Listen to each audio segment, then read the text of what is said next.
Well, there was 40,000 leaflets put out in East Belfast that Hmm. said exactly that we were traitors, and it ended up sadly in quite a few of my colleagues being attacked. That was 10 years ago. I think that people now look at it and go, do you know what? You know, as others have said, John Hume, I think it was, said, you can't eat a flag.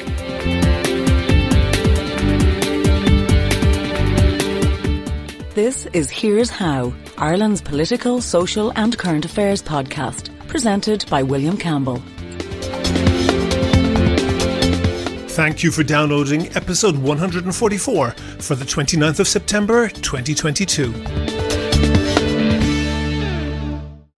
I saw a load of comments from commentators online, from talking heads on radio and TV, from people on Twitter, that the mobilization order by Putin last week to try to shore up his invasion of Ukraine was stupid. It was stupid to try to mobilize people with no military experience. It was stupid to think that they could have any effect against high-precision, long-range weapons that the Ukrainians are now getting. It was stupid not to consider that they would have no experienced officers. It was stupid not to understand that this lack of leadership is a key reason why Russia is losing. It was stupid not to consider the destabilizing effect that this order would have on the population in Russia. It was stupid to have all the skilled young men fleeing over the closest border. It was stupid, stupid, stupid. I'm not convinced. This made me think of Elon Musk's Hyperloop. In case you don't know, Elon Musk, the boss of Tesla, who is listed as the world's richest man, has proposed and apparently started working on a high-speed mass transport system that would involve a sort of train inside a vacuum tube.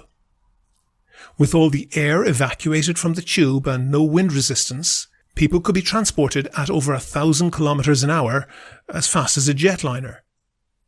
This has gained him huge publicity and quite a bit of political traction. Musk has also proposed underground tunnels and rail systems that would move cars around with huge efficiency, and argued that he could construct tunnels and tubes like these to connect major American cities and indeed world cities. And he would begin by connecting San Francisco and Los Angeles with travel times that seem fantastic compared to the driving times in car-choked Southern California. Fantastic as in a fantasy. There have been no shortage of people pointing out that this project is impossible. It will never happen. The cost of tunnelling is hugely expensive, very time-consuming and a legal nightmare in densely populated areas like California, with disputes about title, risk of subsidence, not to mention the safety risks of having accidents and fires in inaccessible tunnels, and the potential for huge congestion at entry and exit points. The idea of a train in a vacuum tunnel is even more hot nonsense. There doesn't even exist a proposal for how air might be evacuated from such a vast space as an intercity tunnel, let alone any equipment that could do it. And even if that could be achieved, there's no design proposal, there isn't even any material known to humanity that could withstand the gigantic stresses of the outside atmosphere bearing down on the vacuum. And even if you could propose a design and materials, it would be certain to include internal struts, which would make it impossible to run a train through the space. If you're interested, there is no shortage of YouTube videos on this, ridiculing Musk's plans, and they make a good education on the physics and the engineering and the logistics that show that this proposal is just totally impossible for a whole host of reasons. And along the way, you can have a good chuckle at just how stupid Elon Musk, the world's richest man, was to propose this in the first place. Check out the channels of Thunderfoot or Kurzgesagt if you want to laugh along. But here's the thing. He's the world's richest man. Could he really be that stupid? Being the world's richest man certainly doesn't prove that you're the world's smartest man, Musk has been lucky in his life for sure, but luck alone can't explain his success. He can't be that stupid, can he? He can't, and he isn't. If someone who objectively can be seen to be smart seems to be doing something stupid, maybe you should reconsider who it is who doesn't understand what's going on. California High-Speed Rail is a state-owned, State of California-owned rail project currently under construction from San Francisco to Los Angeles, and also planned to extend from Sacramento to San Diego and to link many other cities. It's a real project. It's being built right now using real technology. It will run real trains on real lines at speeds of up to 350 kilometers an hour. And, as I said, it's owned by the state of California. It's a response to public pressure against traffic chaos and car dependency. And, as I said, Elon Musk owns a car company, Tesla. California High-Speed Rail is a direct competitor for the motor car, as would be any future similar projects that might be inspired by its success, and the success of high-speed rail in the US would hurt Tesla's sky-high share price, which much of Musk's wealth depends on. There was, of course, much controversy in California about the development of the high-speed rail system. A lot of political inertia and opposition had to be overcome, and no small amount of that came from the fact that people were hearing about Musk's Hyperloop, which sounded much better, much cheaper, and much faster.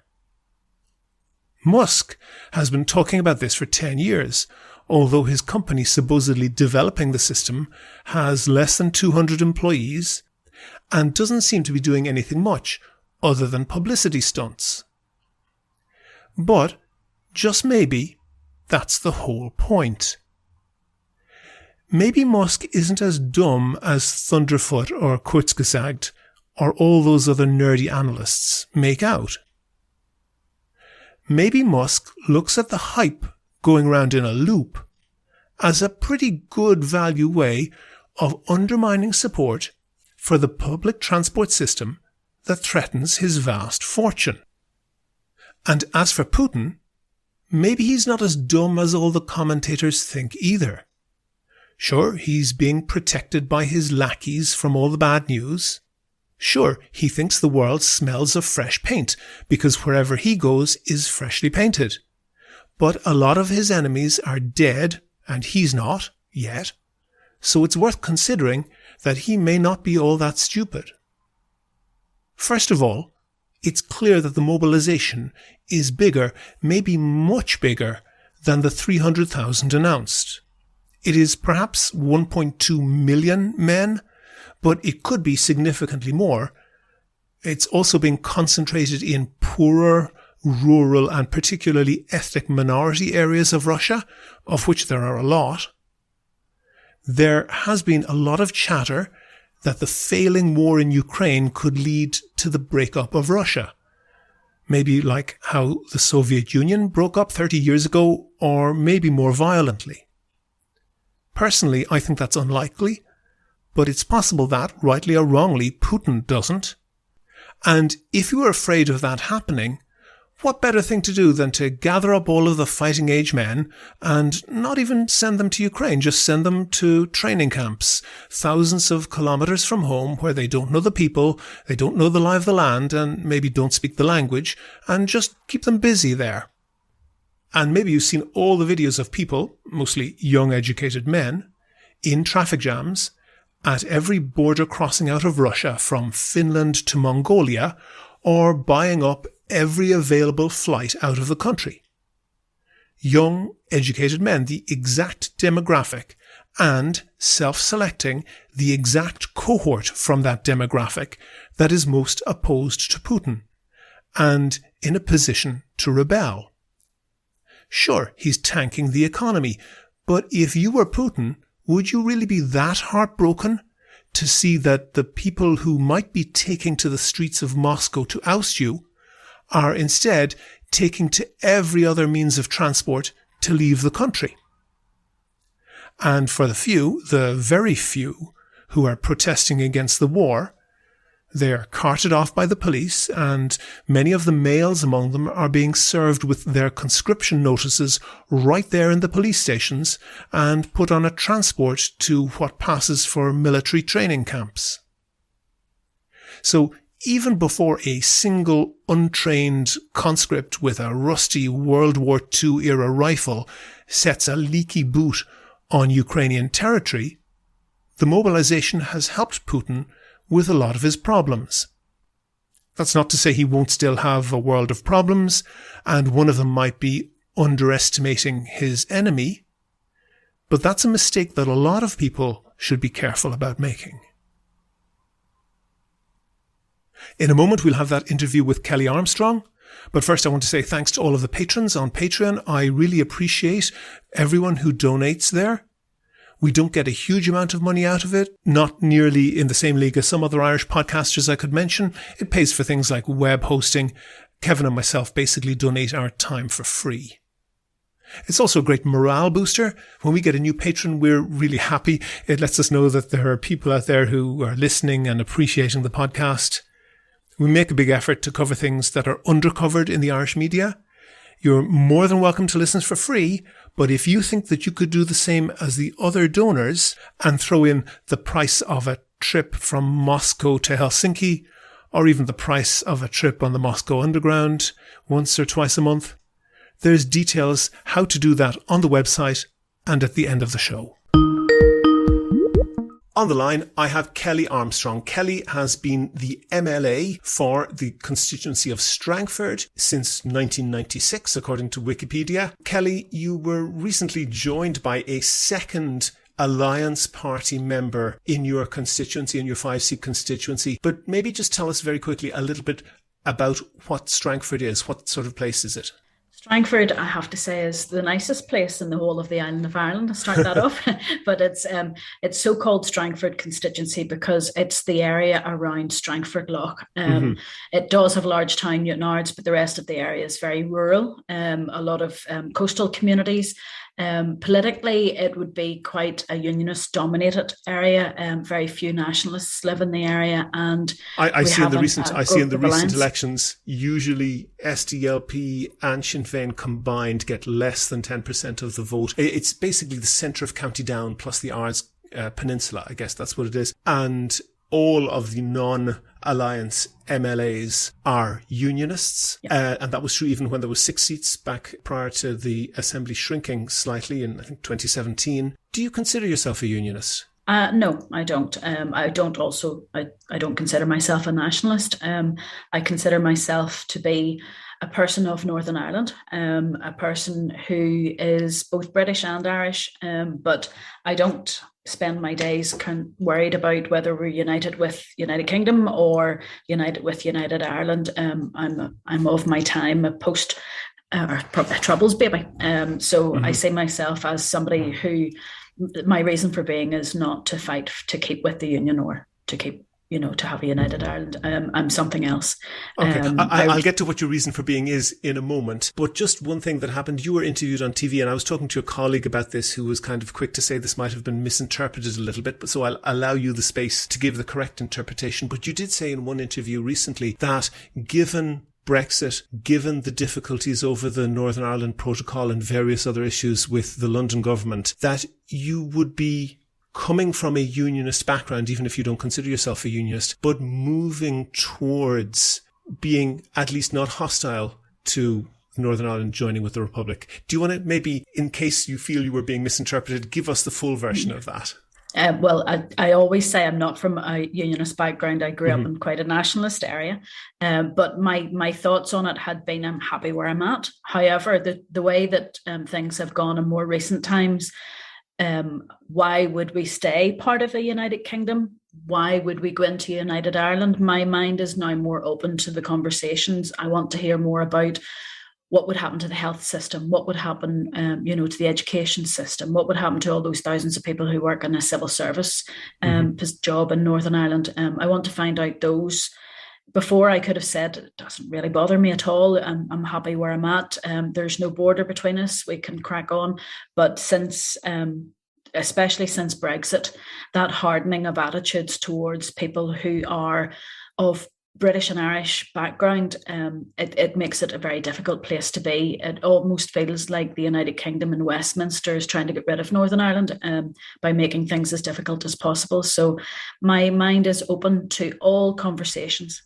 Okay, that's a reasonable way to put it. I mentioned that the area that you represent, which I think you kind of are very familiar with, has never had not even a single nationalist MLA from any party, and just the population of the area is almost exclusively from the unionist background or from that family culturally. Although now, as I said, 2 of the 5 MLAs are from the Alliance Party. Since your very significant victory in the recent election, I should say to listeners, I can see over Microsoft Zoom's Kelly, and she just smiled when I said that. So congratulations on that. But essentially, I think a lot of the people, particularly in the South, maybe don't have a full understanding of the Alliance Party. And, if we are like you, Troubles baby, or, going back to that time, we kind of remember all the nationalist parties and the unionist parties, which was, they were essentially stalemate elections. Nothing really ever changed. And then there was this kind of asterisk of the Alliance Party. And I am reminded of a bad joke that nobody really outside Ireland understands, of somebody having a knife pulled on them or whatever in a dark alley in Belfast, and they're asked, are you a Catholic or a Protestant? And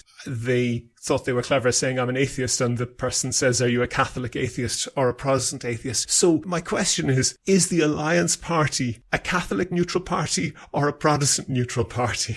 Well, I don't know the religion of quite a lot of my colleagues because it doesn't actually come up very often, but we are actually in the Good Friday Agreement. It does say that you can be British, Irish or other, and you can be both British and Irish. So Alliance would fall into the camp where we have people who have aspirations to be and remain British. We have people who have aspirations to be and remain Irish.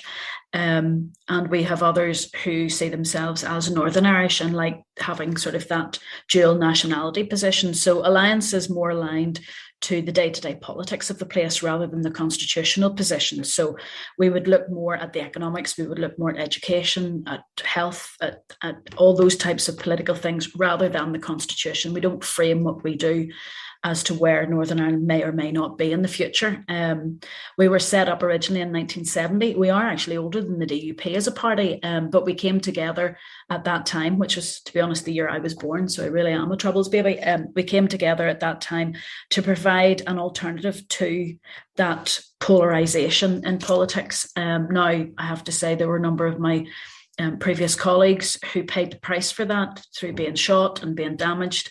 And that hasn't really stopped because I've had my own office in more recent times firebombed. We don't fall along those political divisions. We are seen very much as being in the middle, or as I like to say, we're on one side of the fence, actually trying to deal with ordinary politics, and everybody else is on the other side of the fence, tying themselves up with constitutional matters. We are open to being involved in the conversation, but as we have always said, if there ever comes a time when the Secretary of State decides that there will be a border poll put in Northern Ireland, of course there would have to be a border poll in the south of Ireland at the same time, I would be one of the people who'd be knocking down doors to say, can you tell me actually the information that I need to know to help me to take and make that decision of what way we're going to be, because I want to find out what the implications will be for people living in Northern Ireland, what it will be for my family. It'll not be politicians that will decide a border poll. It will be ordinary men and women who will be voting in that. And I'm one of them. And I just need to know, would it be better in a United Ireland or better for me in a United Kingdom? And it boils down to simply the facts, the evidence, the economics, whether it's going to be good enough. And then we have to think about, how is Northern Ireland going to react to this? Are we going to go the other way from the Troubles where the loyalists kick off? We need to see how that would happen. I imagine that there would be some sort of transition arrangement would happen if a border poll ever changed. But yeah, so Alliance Party is that party that is very much seen as different to the nationalists and unionists. We are treated very differently, I have to say, because of the Good Friday Agreement, which I fully support, in that my vote doesn't count in the Northern Ireland Assembly in the same way as a nationalist or a unionist, because it's the cross-community vote, interestingly enough, leaves out the cross-community parties. So Alliance is not allowed to give the listeners a background on that. So with certain matters, there's a requirement that you get a minimum vote from both the nationalists and the unionist parties as they are registered, and there's no requirement at all from you guys. You could all vote against it and nobody would pay any attention. Would make no difference whatsoever, which is it's increasingly difficult when you do have a growing number of Alliance members sitting in the chamber. When it comes to big decisions like, for instance, on the budget for Northern Ireland, we have no say. At this stage, for instance, we have an impasse where the Northern Ireland Assembly can't sit because the DUP have a veto.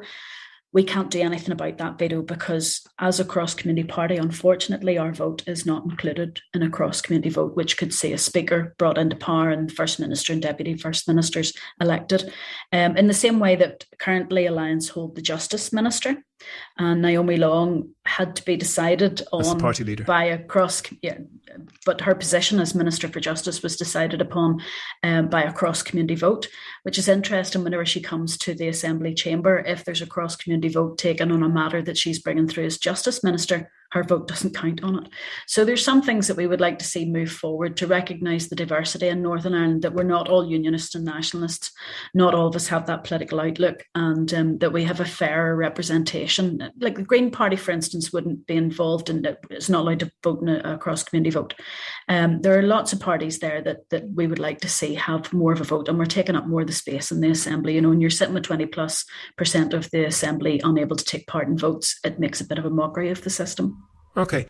One thing that because I do want to know, and Northern Ireland is a small place, as is the South, really, and everybody knows everybody. But one thing I just want to get more of a feeling for people who might not be so familiar with, as you're aware, way back in history, and I was looking at the exact figures because I was talking to Joel Keyes in the previous podcast, from the inception of Northern Ireland, from the creation of Northern Ireland, right up to the abolition of the Northern Ireland Parliament, the old Northern Ireland Parliament in 1973, unionist parties basically absolutely regularly got 2/3 of the vote. And that was pretty much always the Ulster Unionist Party. And the only time that wobbled at all for them was when there was some other competitive unionist party. And in one case, the Northern Ireland Labour Party did quite well, but that was very explicitly also a unionist party. Its allegiance was to GB and the British Labour Party, although the Irish Labour Party also did manage to win the odd seat in the Northern Ireland Parliament. But it is very clear now, with Sinn Féin having the largest number of MLAs and also the largest number of votes, although by no means a majority,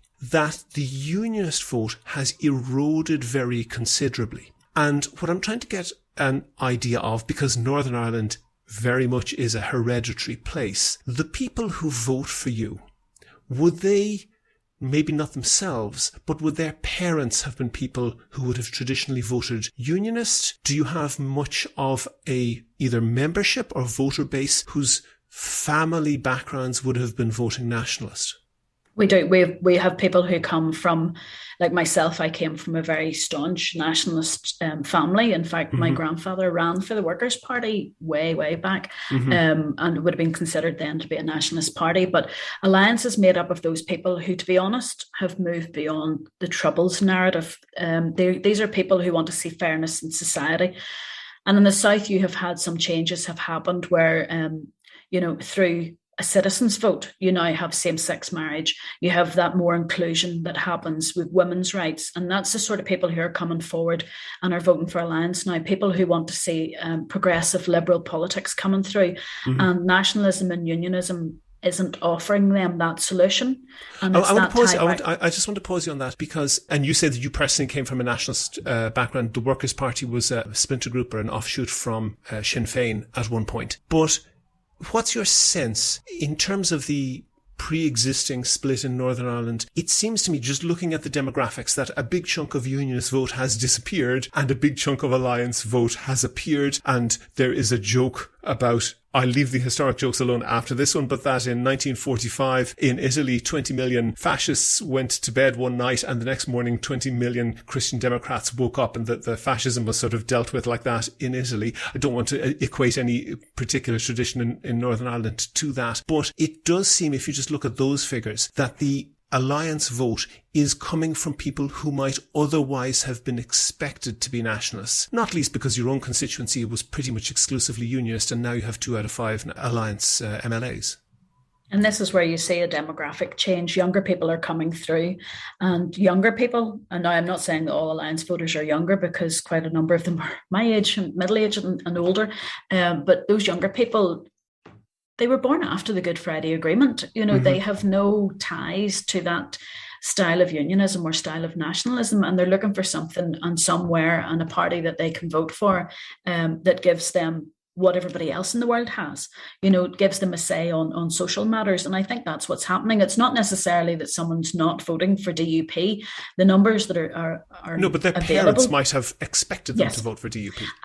And I'm going to tie you down on this. And you can refuse to answer if you want, but I will make it explicit that you're refusing to answer. That vote is coming from people who are children of unionists and people who culturally might have been expected to be unionists, not exclusively, but predominantly. That is true, isn't it?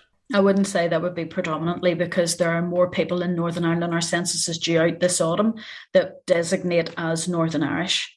And that's the difference. People their parents or their grandparents may well have been unionist. That's what I mean. But today, those people don't see themselves as unionists, and they have moved beyond that to want to be in a society that's different. So it's a bit like, as you have made your joke earlier, are you a Catholic or a Protestant atheist? We have still that second religious question in our census in Northern Ireland that asks people, you've said you have no religion or you're another religion, but were you brought up as a Protestant or were you brought up as a Catholic? Yeah. And that's where I believe that we need to step away, because the demographics in Northern Ireland are not interested in that anymore. Unionism and nationalism is a political ideology that is no longer the only ideologies in Northern Ireland. There's ourselves, there's the Green Party, there's other parties out there, and it's more about day-to-day politics than it is about that constitutional issue. Yes, I accept that, and I understand that, but people will want to kind of have an idea of why the Alliance Party has made this leap forward and who are the types of voters who are doing that. And would I be correct in my guess that what's happening with an awful lot of the people who are voting for you, and I think you're right to say that your average voter is younger than average, you are stronger in those younger demographics, that you have a lot of people who are essentially not necessarily sick of the politics of their parents, but that just don't identify with it. And for them, live issues, sometimes rather than party issues, they're more interested in single issues. They're interested in climate change. They're interested in gay marriage, gay rights, and other civil liberties types issues. And that attracts them to you. And it sure as hell doesn't attract them to, for example, the DUP. And if you were a hardline unionist looking at this, you might be right to feel threatened, because you're saying, hang on a second, these alliance people are taking away from us the voters who, as they see it, who we own. Do you think there are some hardline unionists who think like that? To be honest, I don't. I really don't. I'm in a unionist constituency, because there are, a number of unionist MLAs who sit alongside me. But anybody who's a hardline unionist will always vote for a unionist party in Northern Ireland. But it's the other people who just go, do you know what? We go to work together. We're trying to get our kids educated together. Oh no, I accept that, but it's their kids. Their kids are perhaps shifting vote, and then the party leaders are saying, hang on a second, you should be from a unionist family. What the hell are you doing voting for the Alliance? Because, and the reason I'm asking you this is particularly with the flags protests that were in Belfast for a while back. The Alliance voted for a compromise on that, and that attracted just a spectacular amount of rage and anger from hardline unionists, which I think can only be explained by the fact that they were viewing the Alliance as traitors. Is that accurate? Well, there was 40,000 leaflets put out in East Belfast that said exactly that we were traitors, and it ended up, sadly, in quite a few of my colleagues being attacked. That was 10 years ago. I think that people now look at it and go, do you know what? As others have said, John Hume, I think it was, said you can't eat a flag. People are more It's the fact that when you're in alliance, you can say, I have no problem with the union flag. I have no problem with the tricolour. I have no problem with anybody's political identity. Now, can we move on and work out why we have so many people sitting in the health waiting lists? It's that realism, I think, that younger people and families and even people who are waiting on those health waiting lists are looking at and going, do you know what? We're fed up listening to this diatribe constantly going on, themans and usans, and it's more than that. And Northern Ireland is moving on like that, and that's why Northern Ireland, as I say, there will be those who are diehard unionists or nationalists who will always vote that way, and I respect them for having their own rights to vote that way. But there's others of us who are trying to do something else, who are trying to look beyond that and say, look, the constitutional question, whether it comes or not, that is not in my gift to do, but today I can help make sure that your kid gets into the right school that's going to help them to achieve all that they want to achieve. So that's where people are coming to us and going, do you know what? Other countries can have politics where they talk about normal things, and we would like that too. And I think that's where our liberal young people are coming through, and they're saying, you know what? We've been through a lot in Northern Ireland. We've had the troubles. We have had peace times, and we don't want to be going back to that. We don't want to be involved in either way with unionists or nationalists, because it's time for us to make this place work. And the only way we can make it work is if we're all in this together. Essentially, there are a lot of people in Northern Ireland who just want to live in a normal country. Absolutely. And so many of us that came through the troubles do not want to go back to what that was. I do not want to have to walk into a shop and be searched. I don't want to have no-go areas where I'm not allowed to go to because I'm from a Catholic background, or because I'm going out with a Protestant fella and I can't possibly be in that place.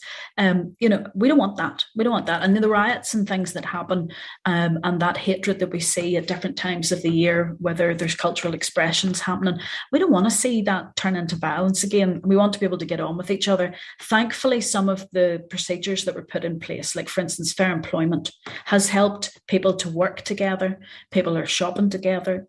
Lots of people are now sending their children to school together. So we want to just get on with life. We don't want to be harking back constantly to what was in the past, or what may happen in the future. We need to get on with now, and that does take alliance to have some quite difficult decisions where we do say, hold on a minute here, we're not going to remove the flags entirely. Why don't we have the compromise where it's flown on what the royal household says, and there's designated days for that?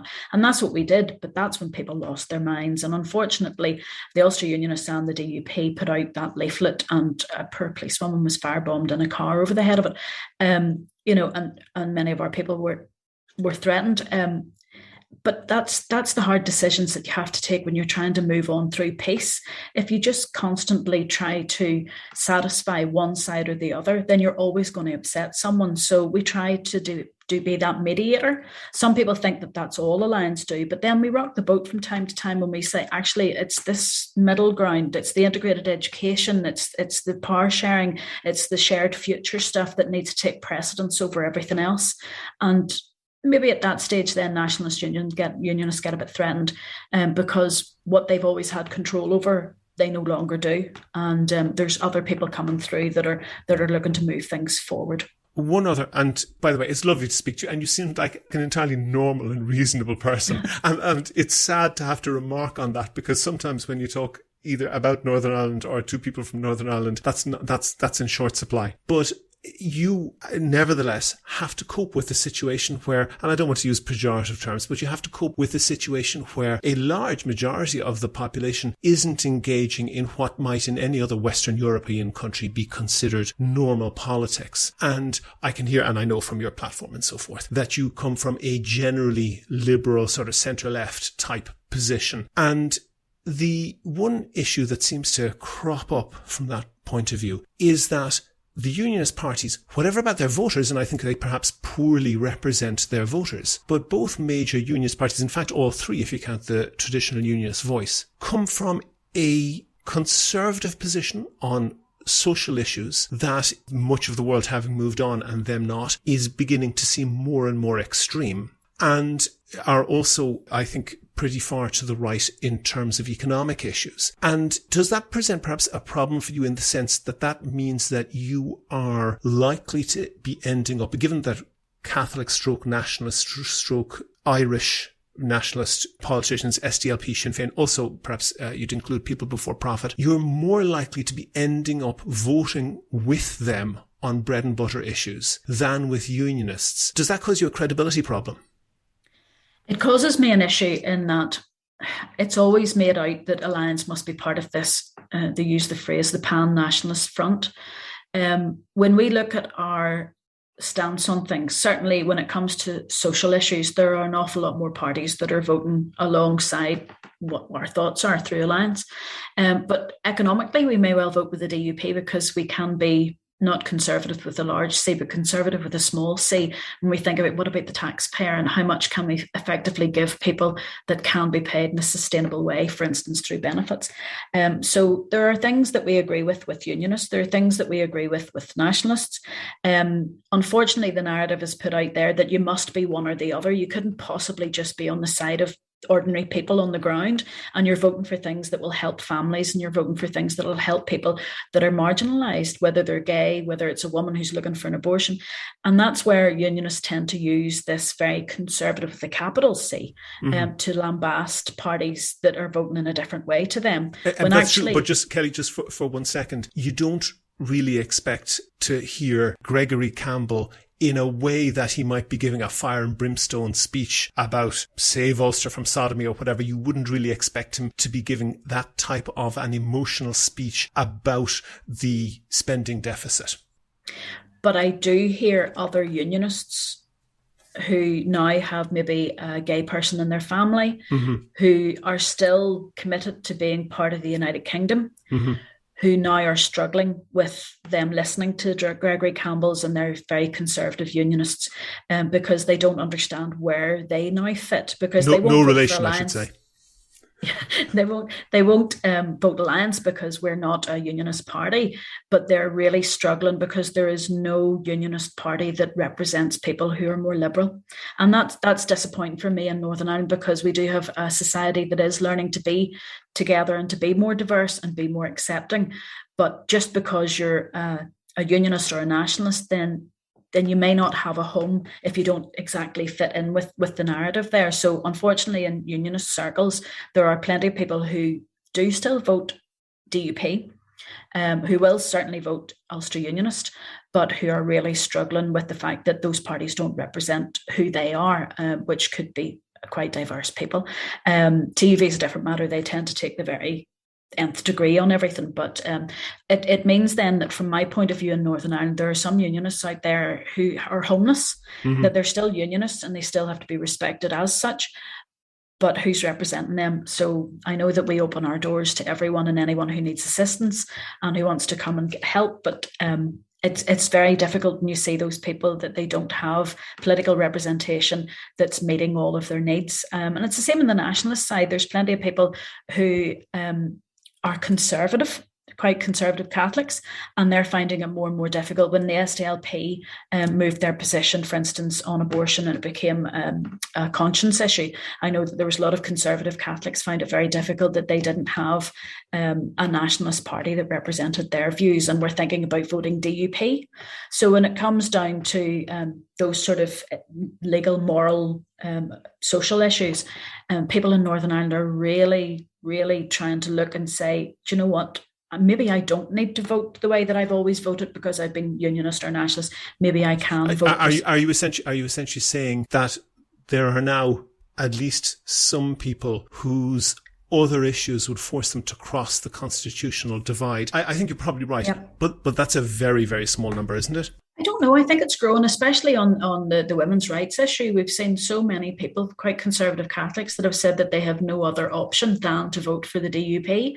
And again, people who are gay, who have been lifelong unionist DUP supporters, are now moving over to, could be the Green Party, because their environmental issues are more important, because of who they are is not accepted within the DUP.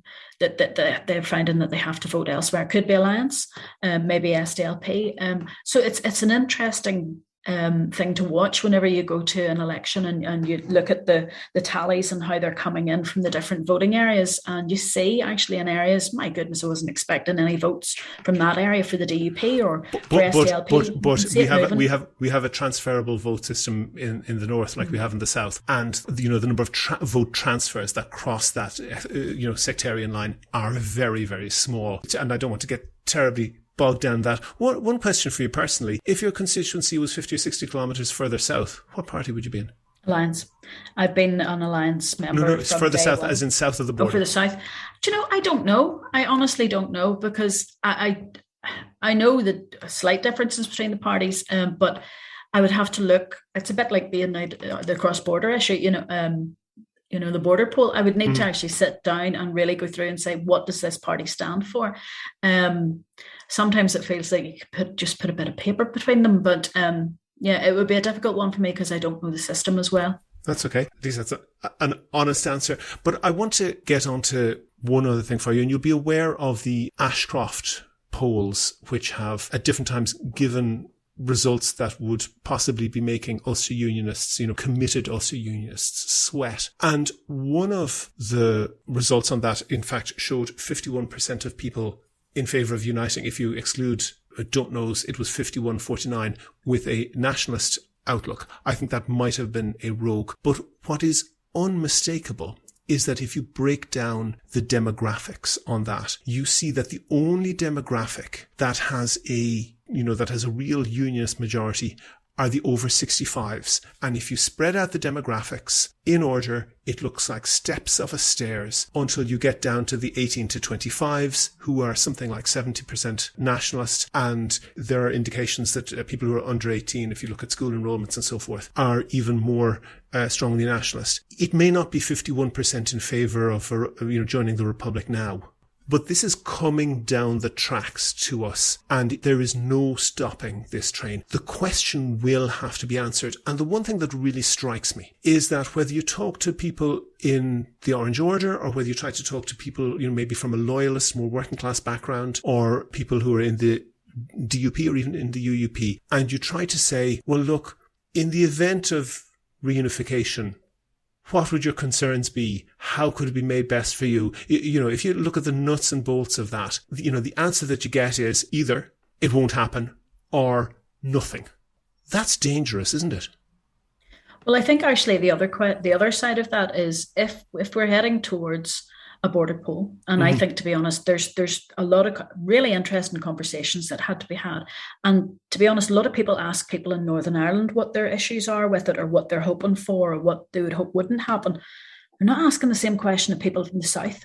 And I would love to see how that comes out, to see what people think. Are there parts of Northern Ireland's processes that could work, or is there a concern that will actually bankrupt the whole country? But the other thing that isn't happening is there's nothing that says to somebody like me, the reason why you need to stay part of the United Kingdom is X, Y, Z.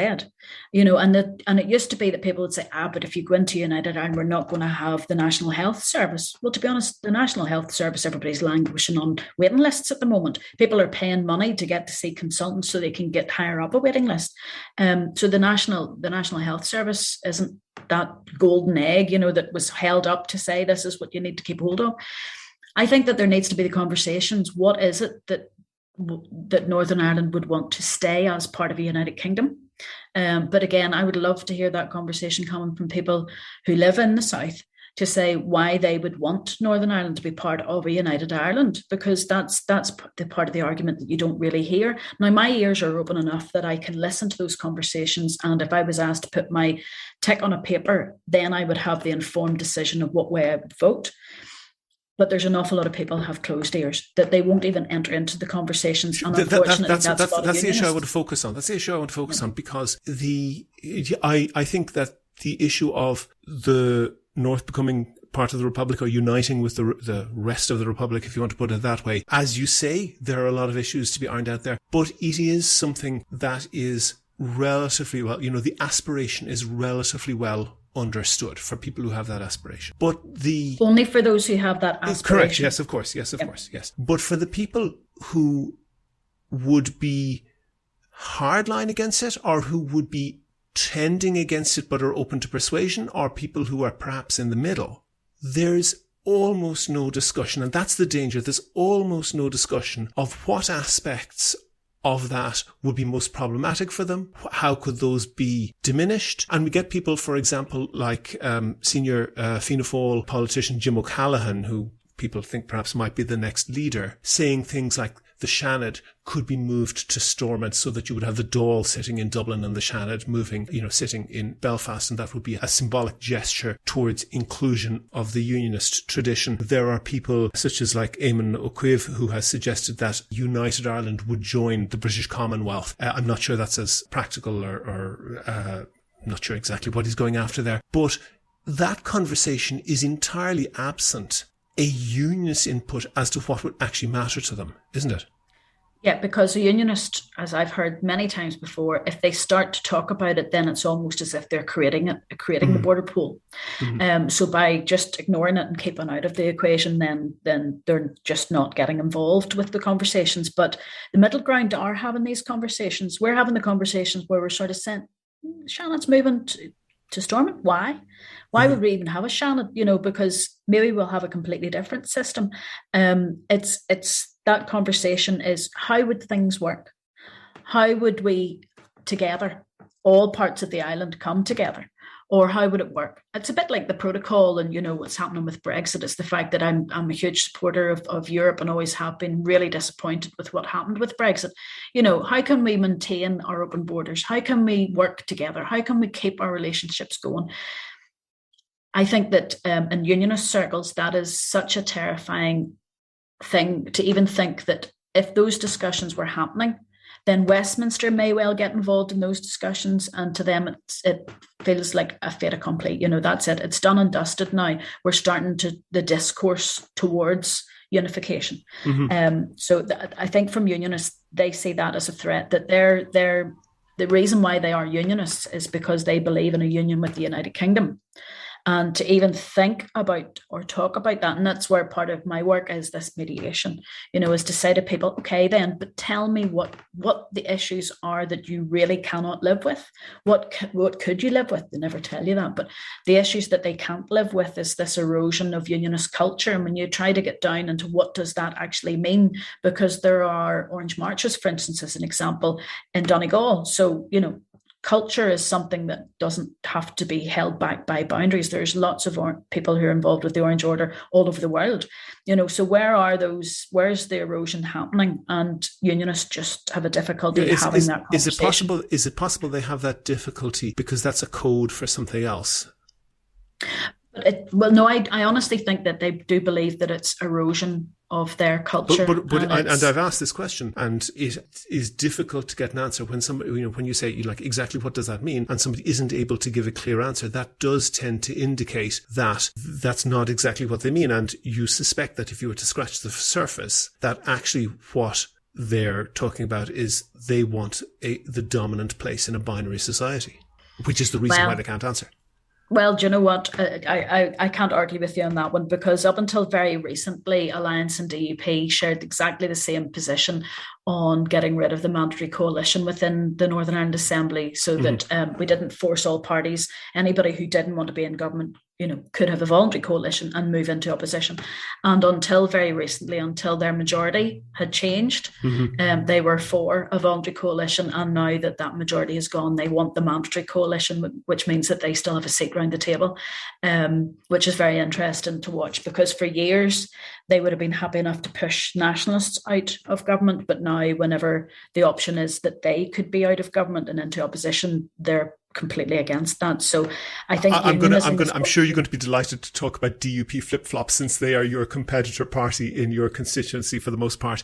One other flip-flop, and people take delight in posting the clips of various DUP politicians on Twitter saying how wonderful the Northern Ireland Protocol was. I'm going to look back to one quote, which is about the unionists refusing to discuss a united Ireland. They are perhaps reasonable in that, if you think of the Napoleon quote of saying, once you have contemplated defeat, all is lost. But on the Northern Ireland Protocol, you can disagree over the economics of it, and it's blindingly obvious that if the UK as a whole, including Northern Ireland, had crashed out of the EU with no withdrawal agreement, that would have been economically catastrophic for Northern Ireland, particularly border areas, particularly for farming, but really for the whole place.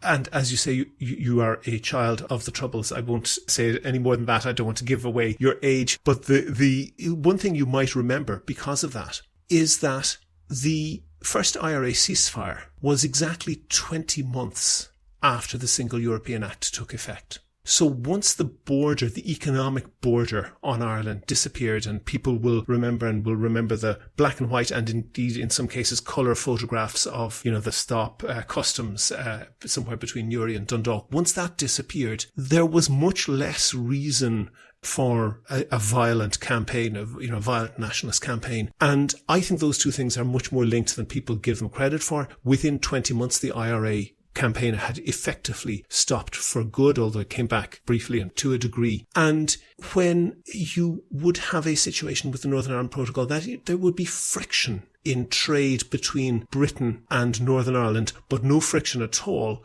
between the North and the South. Economics makes politics. They are correct to say that it undermines the union, aren't they?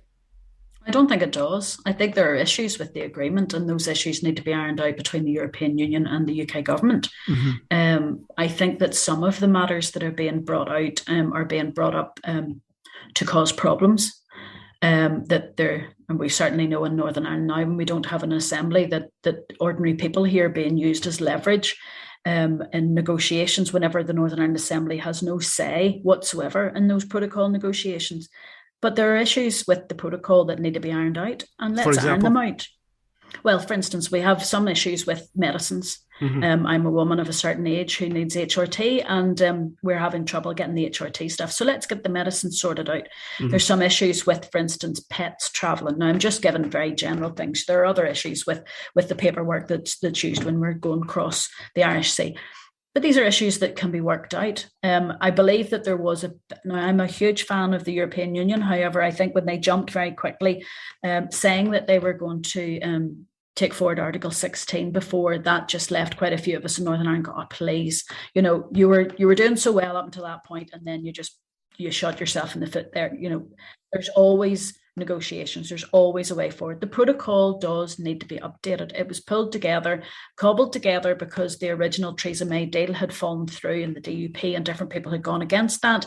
We have a deal that has gone through that the UK government has signed up to. It is causing problems, certainly, between Northern Ireland and the rest of the UK, but let's get them resolved. I think that if there was enough will going forward, we could get that resolved, and we could have a border. It is an economic border. It's not a people border. If we can get that economic border sorted out the same way as we were able to do with the Good Friday Agreement, then we can move forward. But to use it there's a difficulty, though, Kelly. There's a difficulty because the Conservative Party, who will be in power for at least the next couple of years in Britain, we won't try to look further into the future than that, it suits them. It's a fantastic football to kick around to distract from everything else. When there's absolute chaos at Dover, that people are missing their holidays, and there's 24-hour long queues, it suits people like Jacob Rees-Mogg to be able to say, well, this is all the fault of the French, and it's the whole of the EU trying to punish Britain. And perhaps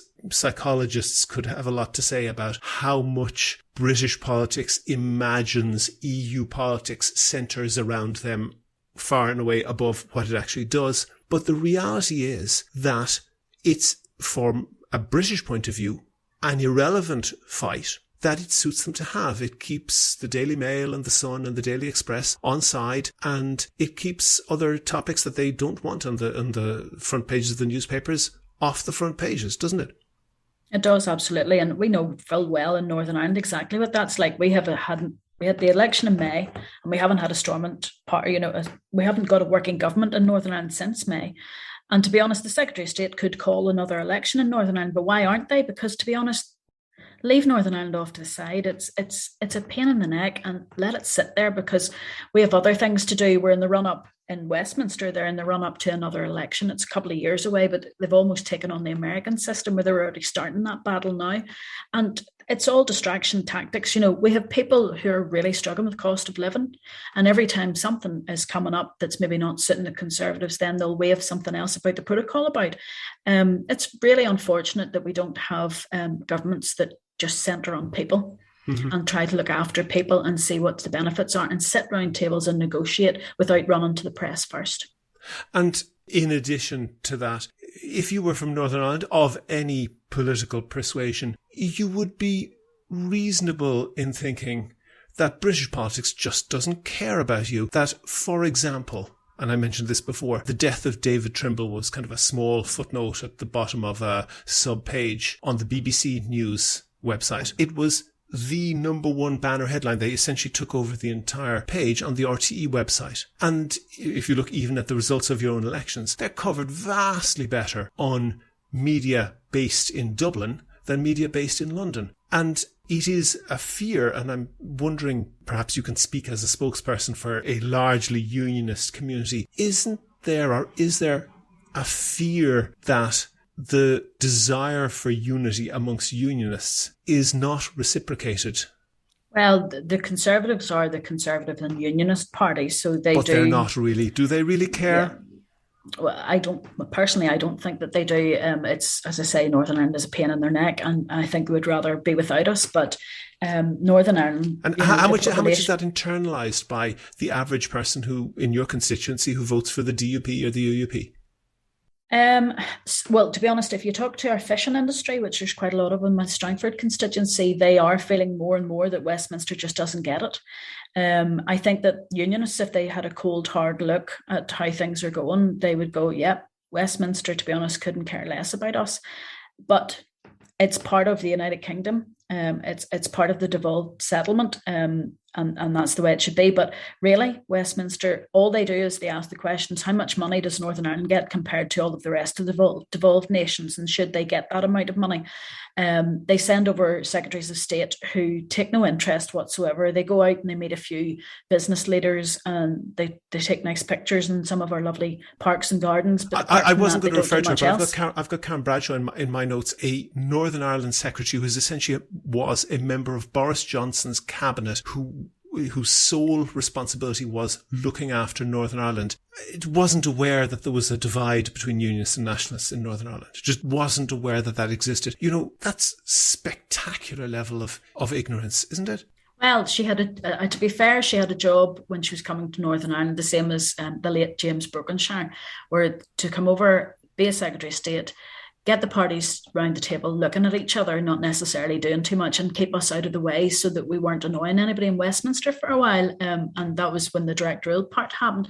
So the Secretaries of State, then we had Julian Smith who came in. It was very clear he was in to get things sorted out, and he worked really well with the Irish government, with Simon Coveney at the time, and brought forward new decade, new approach. So if they meant that they wanted to sort out Northern Ireland and they wanted to help Northern Ireland, then we would have Secretaries of States who were interested in here, who stayed here, who wanted to talk about the hard things, not just get pretty pictures taken. And we've had very few of those over the years, particularly from the Conservative Party. I'm going to finish with one question, and I'm going to nail you down to an answer. My analysis is that eventually this will be sorted out with honey rather than with vinegar. Whichever community is able to convince the other side to be least hostile to its solution will be what will win. So if the unionists are less motivated to vote against a united Ireland, that will probably win. If the nationalists are less motivated to vote against keeping in the union, that's what will win. And the question I want to nail you on is, with knowing the political realities, who's going to do better on that? Personally, well, two answers to that. Unionists always think that they come out better, but in the long run, it's always the other negotiator, the opposite side, that actually comes out of it better. But the other thing I would say to you is we are getting to that point in Northern Ireland where even honey isn't going to sort this out. The only thing that may sort it out is a citizens' assembly to have discussions on the way forward. Whether it's for a border pool or not, it's what Northern Ireland people themselves want. Yeah, but I'm not going to allow you to wander from the question. Which side, knowing the politics, do you think will be able to give the least worst version of what they want to the other side? That's what I'm saying. It's getting to that stage now in Northern Ireland where the honey's not even going to work anymore. Okay. I think that there are people so hard-lined now that it's almost like both sides see an end coming to this. And like nationalists are saying there could be a potential for a border poll. Unionists are going, Yeah. So I don't think that honey, I think there's too much to lose or too much to win on this, that honey's not going to matter. And that's why we have it in Northern Ireland at the moment where the DUP will not go into government, because it doesn't matter how hard it is hitting people in Northern Ireland with the cost of living crisis. They're not going in because they're trying to make a point that they will not be left sidelined. Okay. Kelly Armstrong, MLA for many years, for the Alliance Party, for the Strangford constituency. Thank you very much for talking to me. Thank you. Here's How is Ireland's political, social and current affairs podcast. Go to the website for sources and references from the show. And while you're there, you can like the show on Facebook, follow the show on Twitter at Here's How Podcast, and follow Kelly Armstrong at KELMBA. And get in touch if you can suggest a guest or a topic for the next show. Thanks again to all of the patrons on Patreon. As I said, we don't get anything like some of the other Irish podcasters that I could mention, but it pays for things like web hosting. We basically do the podcast for free, but if you could do the same as the current patrons and donate the price of a pint of beer or even a litre of milk once or twice a month, please do go and sign up at patreon.com/here'show. That link is on the website. Also there you can find out how to subscribe to the podcast for free on your computer, on your phone or by email. All that information is at www.here'show.ie. The Here's How podcast is produced and presented by me, William Campbell. The assistant producer is Kevin Wolf. Thank you for listening.